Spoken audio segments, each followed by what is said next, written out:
Hi everybody, and very welcome to today's seminar.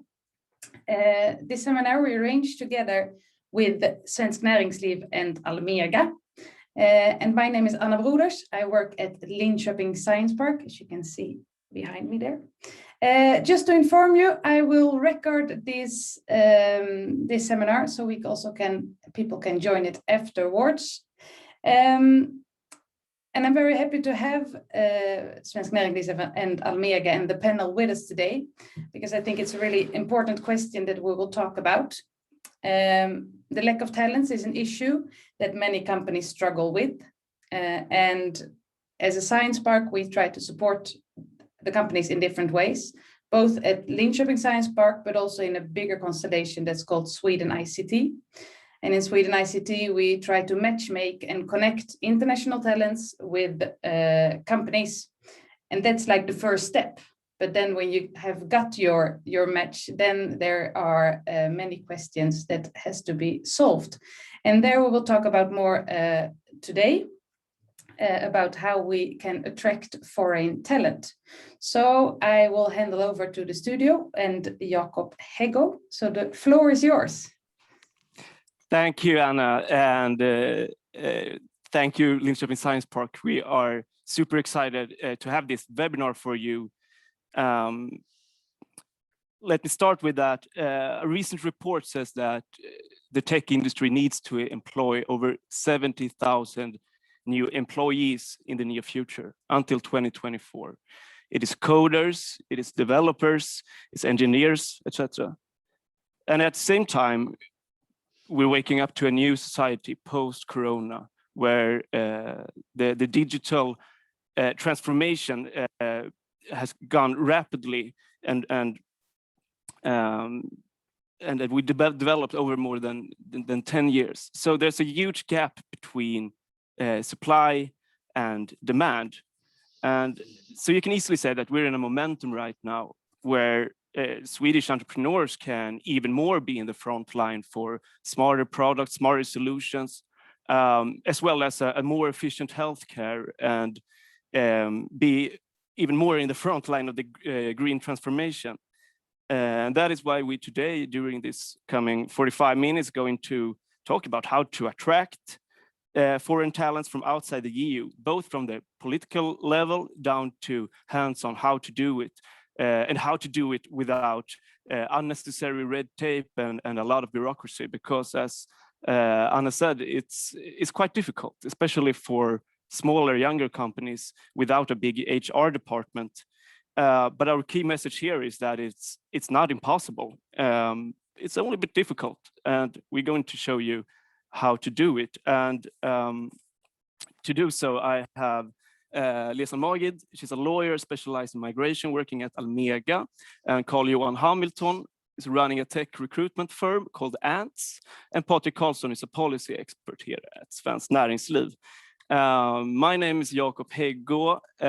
More than being very interested in entrepreneurship and tech, I'm working with marketing here at Svensk Näringsliv, which is the main employer organization in Sweden with over 60,000 members. And let me hesitate please don't hesitate to ask anything you like during this webinar, and we will answer your questions. So, Patrik, to begin with, 70,000 new employees in the near future. Is it possible? Could we manage that? I think it will be a real challenge, actually, because lack of skills and competence is a widespread phenomenon, not only in Sweden but also in Europe. And when we look in Sweden, we see that skills shortages is prominent in IT and tech, as we are discussing today, but also in construction, manufacturing, transports, health and care services. So the skills shortages are widespread. So this ambition to recruit 70,000 employees, it will be a challenge, and it will be in a context of competition with other sectors also trying to attract talent. All right. Yeah. But why are we as an organization stressing that? Why is it so important? Well, Confederation of Swedish Enterprise finds that attracting skills both within Sweden, but also, of course, from EU and outside EU is a very important issue, of course, for our member companies. I mean, competent staff is the prime driver of growth. You have to have them, right, to grow. Yeah, we all know that. Yeah. So we are really working hard towards authorities and the politicians to make the best context and the best environment to recruit talents and skills that our companies need. And we do that in so many ways, but I mean, as you mentioned in your introduction, the transformation of the society right now, of course, put some extra light, some extra focus on the IT sector, of course, because so much is dependent on that we have the right skills in the IT sector to really fulfill our ambitions in those areas. Yeah. So in short, what is our suggestions to move forward? Are we discussing primarily now international skills? So because we have such a broad, exactly. Yeah. So when it comes to the I think if I should just mention one thing, I think we really need to think about how do we market Sweden. How do we establish relationships with other countries, with maybe universities in other countries, to really try to attract talent to Sweden? I think there we are lagging behind many other countries in that perspective. And of course, then you have all the other issues like how do we deal with the work permits? How do we have the right housing? Can we find occupations for those who bring their families and so on? So there's a lot of things we get. So it's not only to find them; you have to sell in the concept and have a good way of life here as well. But in your day-to-day, you're talking to institutions and politicians, and when you bring forward our suggestions, what is the response from the guys that running this country? I mean, well, I think we can come back to the political context right now, but my simple answer would be that there's not that many that has this broad view. One authority is dealing with work permits. Another one is dealing with social security numbers. That's also vital for people coming here and so on.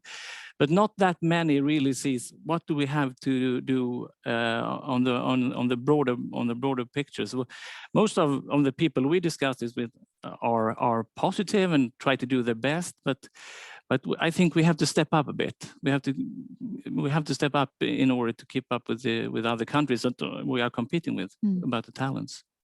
So by stepping up, what do you mean? I mean, is it about both like social security numbers, housing? I mean, they're quite big and wide. Yeah, I think, as I mentioned, I think we need to really think, how do we attract the talents? And there's a lot to be done there in terms of structure for that, but also, of course, how do we deal with the work permits in different sectors? We must have a legislation and authorities working under that legislation that really sees the value of these talents, and not as we have had problems in Sweden early, with what we call competensutvisning, when you get expulsion, and often it used to be for minor things. Yeah. That is very important. So that there's a confidence in Swedish authorities and the legislation that surrounds this area. Yeah. So there's a lot of things needs to be done there. Yeah. Carl-Johan, do you agree with the picture? Yeah, I do actually. Sharing? First of all, let me say, is it possible to have some? Could we have some faces? Here, Mika and Lorna and Christer and Therese and Margaret and Anna. Perhaps it'd be fun if you can. It's always better to have sort of see who I realize there might be some lunch issues or other things happening, but if you can put your camera on, that'd be great. I think if there aren't any technical challenges with this, of course. Hello, Lorna. Good. Look forward to hearing about the companies you guys are building. No, first of all, I'll just introduce myself. Is that so? My name is Carl Hamilton. Hello, Margaret and Greta. I spend my life trying to figure out how to attract tech people to Sweden and to Swedish companies. And I have a company called Tech Recruiters. We recruit about 600 or 700 candidates a year to all different sizes of companies, from about the big ones all the way down to small startups. So I really spend a lot of time, ridiculous amount of time, trying to solve this problem. And I really agree with you, Patrick, about that we do have to step up. I mean, there's been a change. When we started doing international recruitment, it was easy to attract people to Sweden. But it was more of a case of that not all Swedish employers were that good at sort of being able to handle international talent, to be fair. There were definitely some that were, but a lot of them weren't. And that's changed completely. I mean, now, of course, there's a span here, but basically if I go to a meeting and somebody says, listen, we have Swedish as a requirement, now I'm talking tech, I sort of say, really? Really? Is that? And it's like nobody has this anymore. Of course, there's a wide range here. So that's changed, i.e. really Swedish companies have been a lot better at being able to handle international talent. But what has happened, like you said, Patrick, from our perspective, is that everybody else is catching up. And as some countries have gone past us, in the sense that, I mean, if you take India, for example, we used to recruit a lot from India. And of course, India as a continent, it's massive, so it's hard to generalize. But we recruit a lot less from India today because they have such really cool, great tech companies in India that are growing. And if you're a really good developer, why move to Sweden? I'm not saying we do get a lot of Indian talent, but I mean, it has changed. It's not really an easy market in that sense. So in that sense, I think we really have to step up. And I mean, Germany is a good example. They had a sort of problematic law, and now they changed it. I think it's new since last August. And now, if you talk to Germans, at least that I have, they're really pleased that it's working really well, and so that's really a case. But I mean, having said that, I do think there are opportunities for Sweden that we do have, especially now with this trend, and especially a place like Linköping. I mean, there's definitely a trend now where I mean, costs are going up everywhere, especially in big cities. So I think more cities like Linköping, Norrköping, Göteborg, Malmö, Örebro, these places, and also the north of Sweden, there are real opportunities there for creating a really cool, I mean, a combination of a cool tech scene, but also with other things like housing. I realize it's difficult everywhere, but it is a little bit less expensive than the big cities. So I think combinations of that can be a really good opportunity. So you need to, as Patrick also mentioned, pitch your location. Yeah. I mean, if you start from a more practical point of view, I'm sure you guys are thinking about so how you're growing. Hopefully, you've got some customers. You kind of got started. One of my really important pieces of advice is to really take recruitment seriously. And I realize that's a little bit ridiculous thing to say, because of course it's serious because it involves costs and all these things. But what I mean seriously is take the pitch seriously, i.e., in the same way that you will think, how do we attract customer? Why should you buy things from us? Why should you, what's the value for you for buying this particular product that I'm trying to sell? Really figure out the same pitch for being employed by Christer or by Lorna or Margareta. Why should you work in my company? Why should you be on board for this trip? And that of course involves all the sort of daily things, but also where you live. What are the USPs of Linköping, and why should you live here? What are the great things? What can we do together? And you have to really work on that pitch, and you'll be surprised at how many companies aren't very good at that. Even big companies, you can ask them, so why should you work with Jakob here? And he sort of, we have this, and we're a good team. We have a great tech. We have a good product, and that's not. It's an opportunity to do that better than the others. And as entrepreneurs, of course, that's one thing you have to do is you do things, better and cleverer and quicker and with more passion than perhaps these other companies can. So I think that's the first piece of advice. Really take the pitch seriously and work on it from start.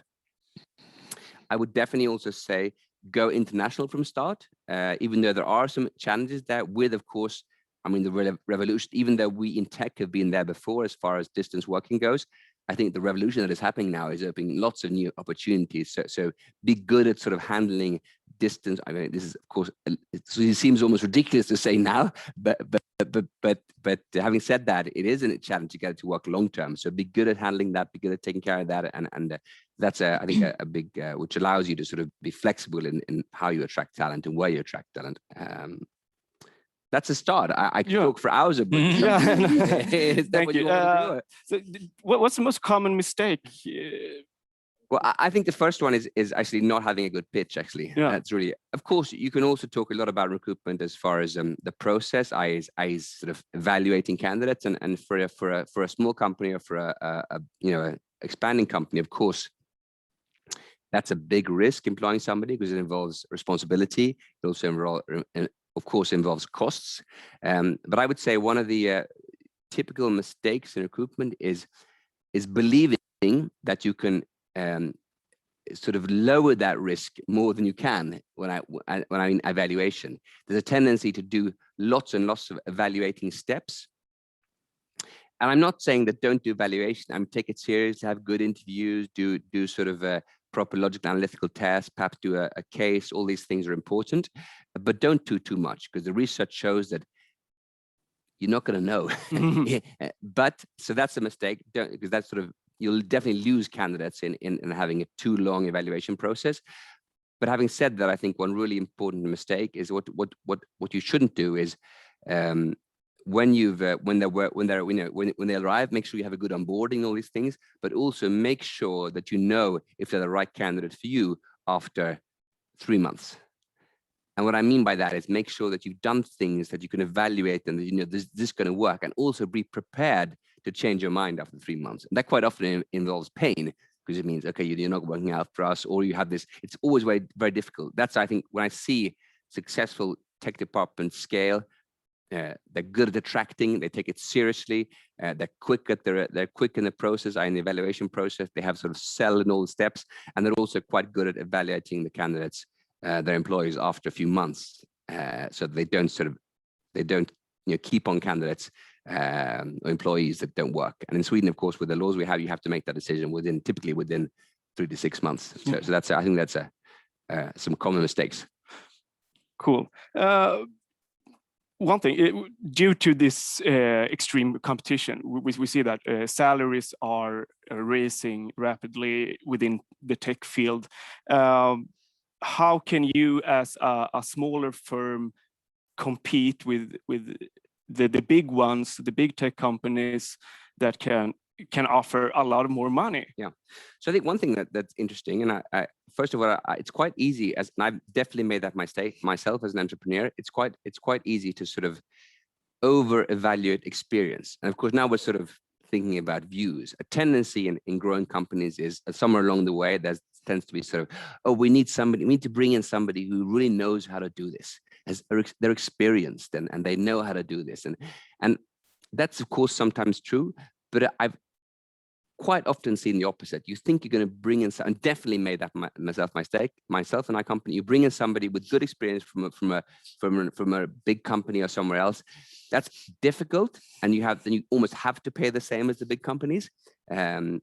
Most of you guys, you're in industries that are changing really, really quickly. Things are happening. So I would say try and recruit junior candidates that have potential, and sell them the dream. And for somebody like that, of course, to sort of to grow with the company and have this sort of, that's a really good career if you have a good growth. I mean, that becomes a lot more exciting. So don't think that you can solve all your problems by a sort of recruiting seniority. And quite often I find that talent, and then perhaps they need some support. They can perhaps bring in a consultant a few hours, and of course that costs a lot of money, but it's probably less expensive than recruiting the sort of. So that's also a thing I would definitely. I see that being a lot more successful than the other opportunity. I'm not saying that does happen. There are definitely companies that say we brought in this great VP of engineering and he or she changed everything and it happened, but it's really unusual and really high risk. And we do a lot of leader recruitments as well, and it's always the same thing there. It's the tendency to think that you kind of bring in somebody senior that solves all the problem, and that's quite unusual actually. All right. Hello, Therese.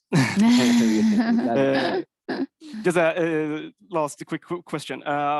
You're a member in Almega and Svenskt Näringsliv. Yeah. Why are you that? Yeah, as an entrepreneur yourself? So I think for us it's been important for several reasons. I think first of all, the practicalities. I think a lot of the issues that you bring in as a growing company, as a small company, there are a lot of questions to do with how do I handle employees? How does this work? How does this, all these contracts, everything. And Almega really helps out with that. I mean, they're always a phone call away, and we've been provided with amazing service. And actually, especially last year when like a lot of companies, we had a really tough year in March last year where everything changed really quickly. Luckily, it's picked up in an amazing way, but it was really frightening. And to have that support that really, I would say wise actually, because I did feel that they had a really kind of, really supportive, and that you could do this, you can do this, think about this, do these things. All these things I think are really practically important.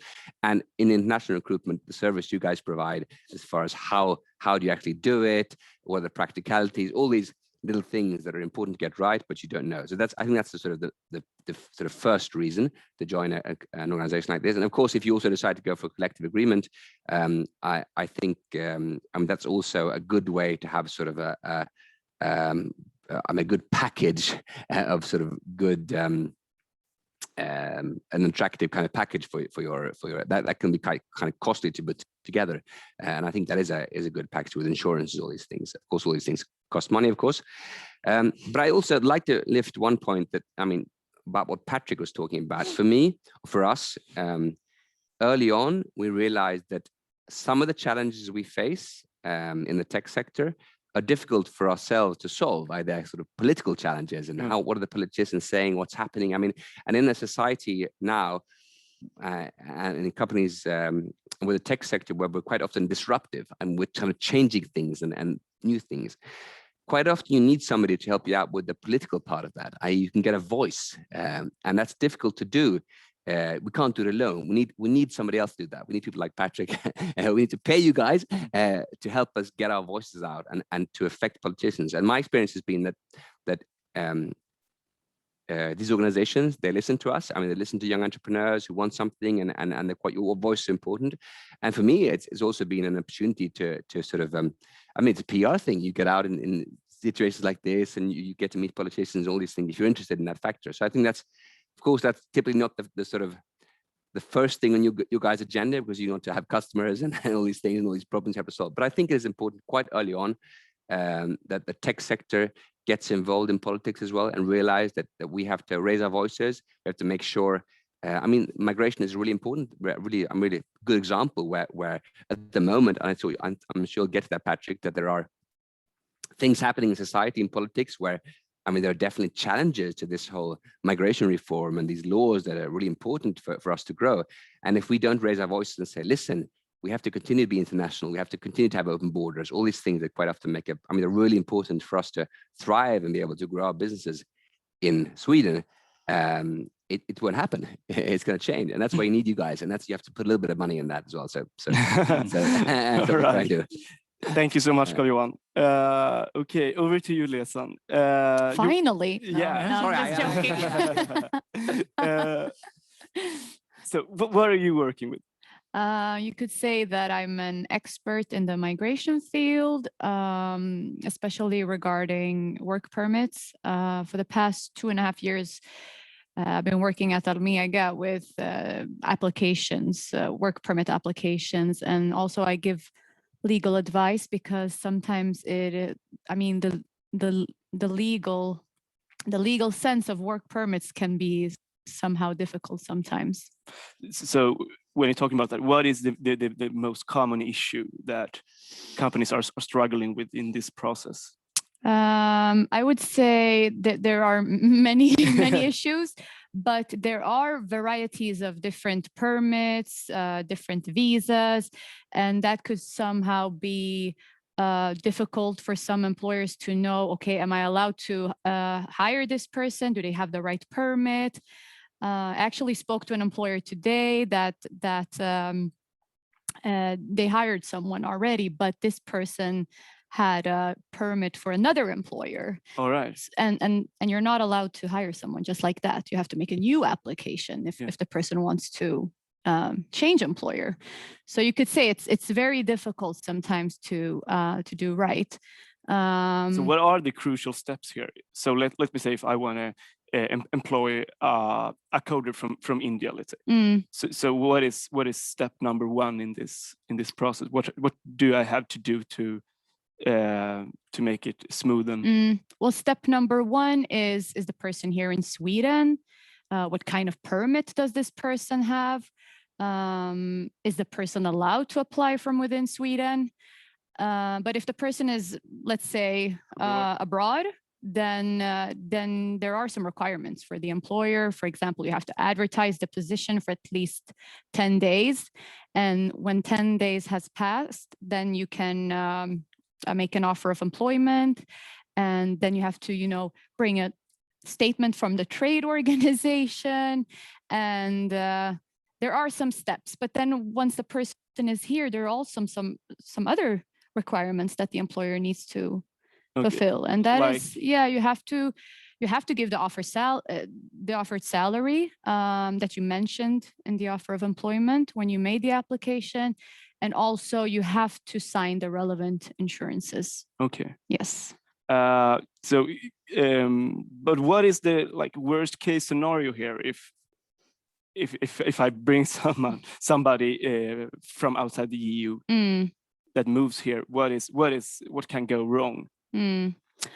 The worst case scenario, it could be, let's say, you as an employer, you have a great responsibility. So you have to really do your homework. You have to sign these insurances, preferably day one when the person is here, from day one, and give the offered salary. Let the person take their earned vacation days, but because if they don't, then you will stand there with an expulsion, with a negative decision, and the person has to leave. Having said that, I do think that you're all going to solve this problem. It's not. We should say that's why you need help. Yeah. But it's not like it's definitely a possibility, and we do it all the time. So it's not a.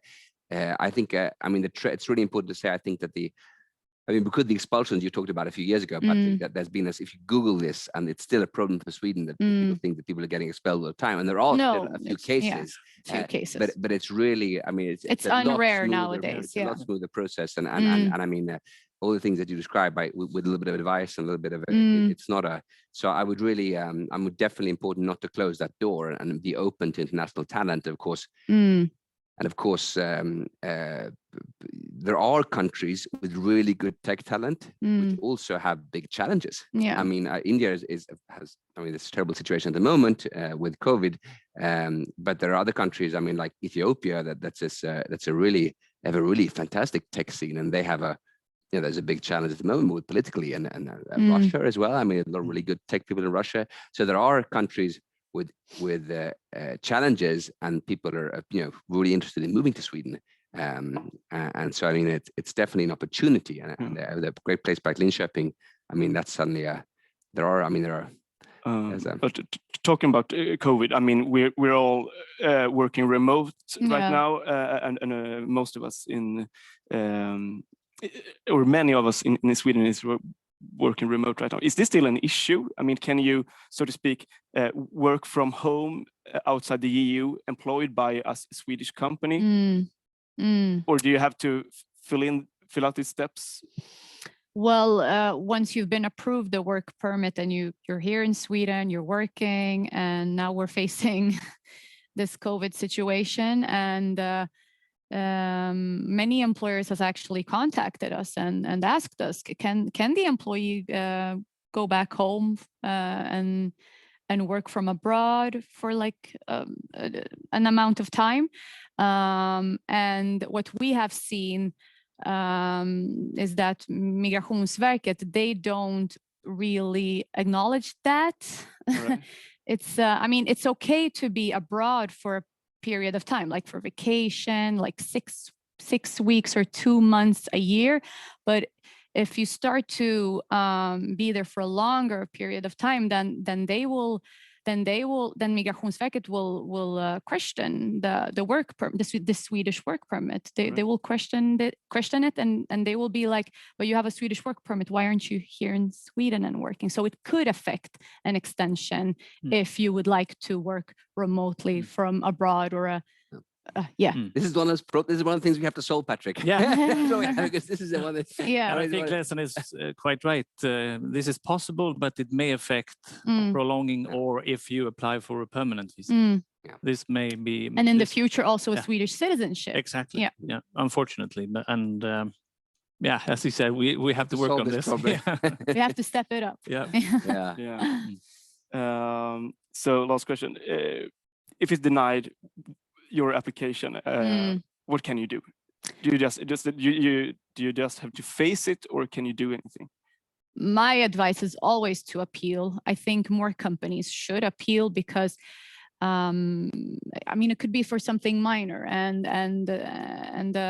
the court can have another point of view. We've actually seen the court changing decisions. But for example, if it's a negative decision because of the advertisement, then I would say you shouldn't appeal such a decision, because usually the court agrees with the rule of advertising. So usually I would say just do it from the beginning and do it right, and make a new application. You meaning Arbetsförmedlingen? Yeah, the requirement for the 10 days advertising. Yeah. Because usually, I mean, even the court's handling times are quite long. So, and I should say, I've been involved in so many of these cases over the years, and there are exceptions, of course, but I really think that in almost every case, even when you have problems, you get help from you guys, you get support. They've all sort of somehow worked themselves out, although it can be a little bit frustrating. A lot easier to do it right from the start, get it all right, and then it's typically very. And I think the statistics, I don't have it in my head, but the statistics from Migrationsverket are that the majority of the cases are approved. I think it's more than 95%. So we're not trying to scare y'all. No. And even there, I mean, there are definitely problems, but I mean, there are a lot less problems now than there were before. Yeah, absolutely. It's not definitely. It's there is need for improvement. So perhaps we're facing a brighter tomorrow in many ways, and we keep stressing this issue. And is anyone having any questions? So please raise your hand or type in the chat. I'm interested to hear what you guys do as well. What Krista, what do you do? Do you have any questions? What does your company do? So I'm actually here as a representative of a cluster called Innovative Materials Arena, and we have some almost 70 member companies, several of which are struggling to attract and recruit international talent. So therefore I thought this webinar was interesting. Then in addition, I have previously been in companies, struggling with exactly that topic. So thought this was interesting. Have done a number of applications to Migrationsverket and have been mostly successful, but with very, very varying time. So in the beginning, I think like 10 years ago, when the pressure on Migrationsverket was not that large, things could go pretty quick. But then I had the worst case. Then it actually took 9 months to get a work permit, and then the Chinese guy, he took another job because it took too long time. But we had the papers in order, so at that time it was due to Migrationsverket's queue, basically. Problems, Was it someone abroad? Yeah, it was a Chinese guy from that work. Actually, he was already in Finland, so he was working at a research institute in Finland. Despite that, it took 9 months. You still need a work permit. Of course. And I think that's really. So I've had a mixed set of experiences. Okay, cool. And Lorna, what do you do? Do you have any questions? Yeah, no, I work for a company. We do like software and hardware for music production and stuff. Yeah, it's just really interesting hearing people's experiences and things. We've definitely found it a lot easier since we've been using a certified representative to do our work permits. So now it takes kind of 2 weeks instead of 9 months. So that's really, really great. But it's good. Yeah, fantastic. I don't know if you guys know, but Almega is a certified employer as well. So we do support our company members that are bound to collective agreements. So we do provide this service as well. Yeah, cool. Okay. Therese, do you have any questions? Actually, I was thinking about one. So take it in words instead of writing. So I'm a work at the university in Linköping, and I work with our international staff support. That's about attracting international staff to the university. And and I'm also trying with our career support to work with the Science Park and Företagarna and others to just see what you can do about it. So like how I'm always interested about this collaboration. So even though companies perhaps within the Science Park or somewhere is actually competitors, but in the same way you could also work together to attract in a way. So I'm just wondering like your view on collaboration, both with companies together with regions or companies and companies, and just to see like how can you better strengthen the attractiveness together instead of being like individual players. Yeah. Is that a question for me or for?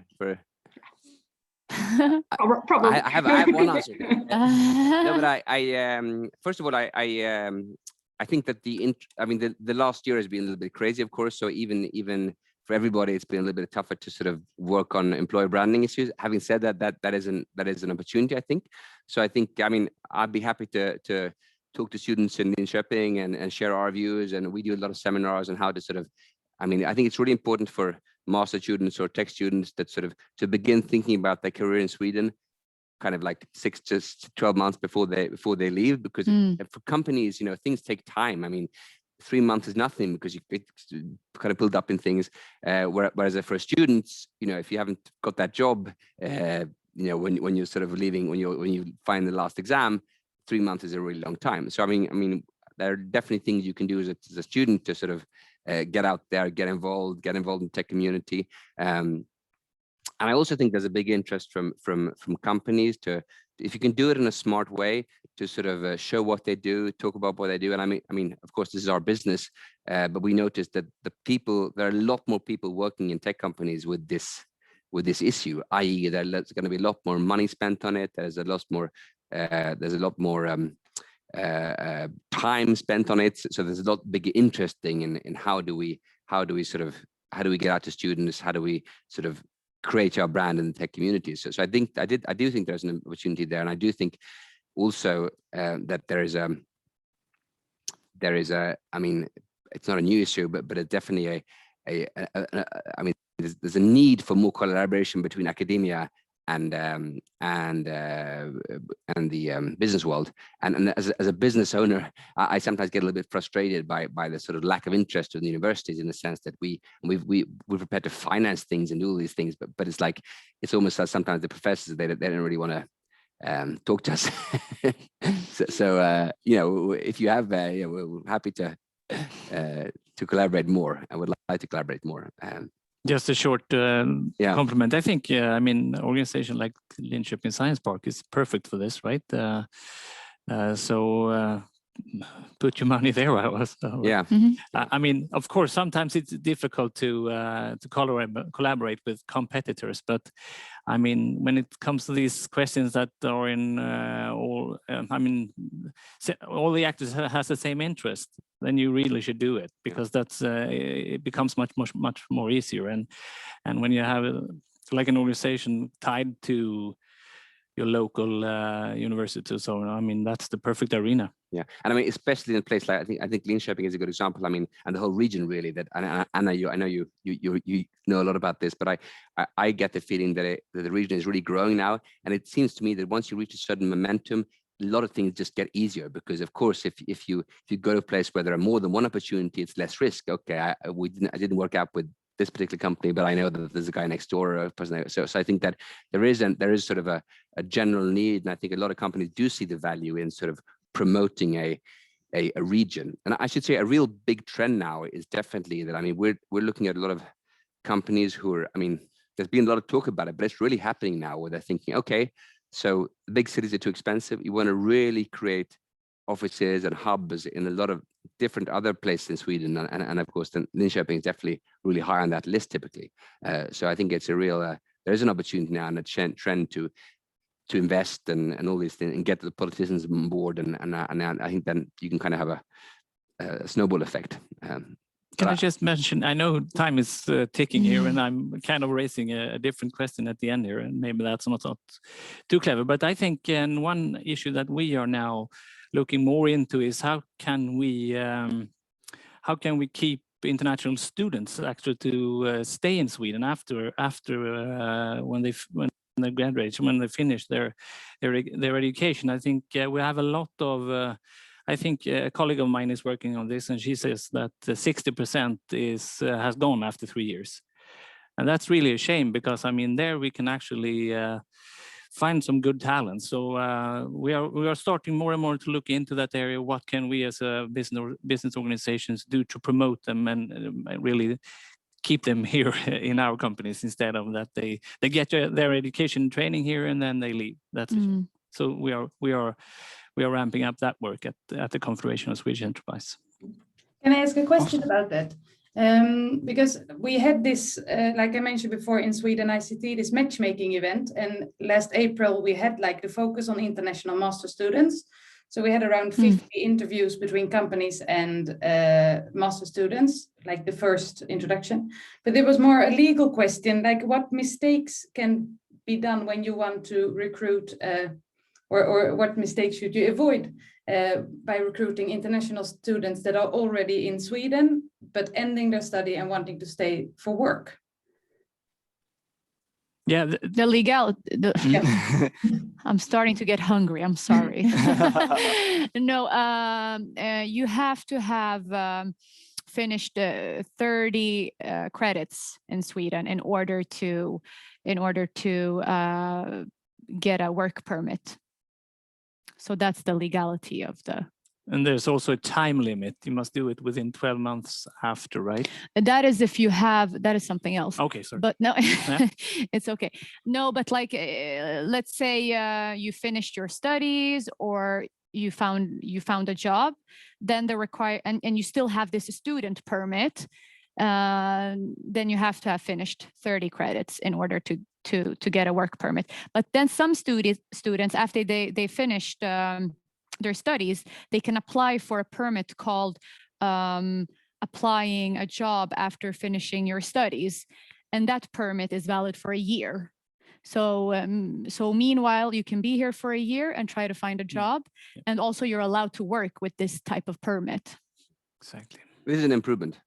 Yeah, it is an improvement. I think time is really a big issue. I think you should really promote that, Teresa. And it's really because time and things just take time, because you've got to, if time's finding a match. So I think that's a. Previously, it was only for 6 months, but now they increased it to 1 year. So that's a big improvement. Great, thank you. All right, then. If we don't have any more questions, I just want to say a huge thank you. Thank you again, Anna, for having us. And I hope to see you soon again, guys. And thanks a lot. Have a great weekend. Bye-bye. Thank you very much.